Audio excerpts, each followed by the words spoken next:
Fairy tales aren't always what they seem. You may think you know the story of Rapunzel. She's a beautiful princess who's locked in a tower by a wicked witch. Well, this is a little bit different. Falling for Rapunzel by Leah Wilcox. Once upon a bad hair day, a prince rode up Rapunzel's way. From up above he heard her whine, upset her hair had lost its shine. He thought her crying was a plea, and sallied forth to set her free. Alas, she was too far away to quite make out what he would say. Rapunzel, Rapunzel, throw down your hair. She thought he said, your underwear. No, Rapunzel, your curly locks. Rapunzel threw down dirty socks. In lace and frills up to his head, the prince's cheeks were blushing red.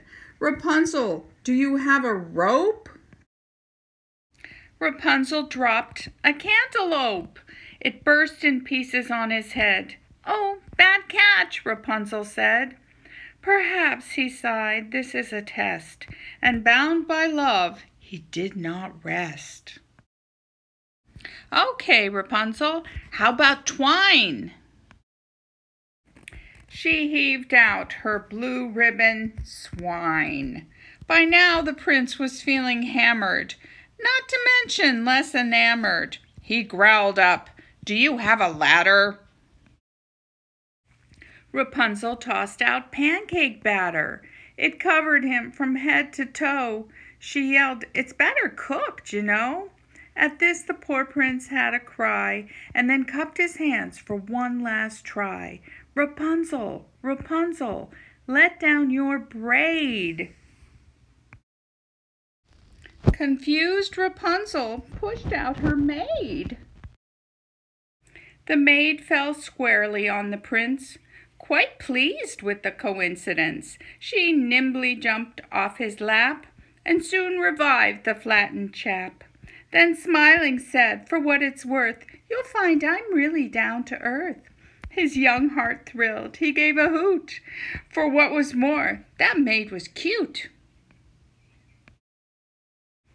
She set the prince upon his steed, then leaped behind with graceful speed, and leaning close so he could hear, she whispered something in his ear. I fell for you when we first met. He nodded. How could I forget? Rapunzel watched them ride from sight. I'm glad I finally heard him right. I hope if they come back for more, they'll think to knock on my back door.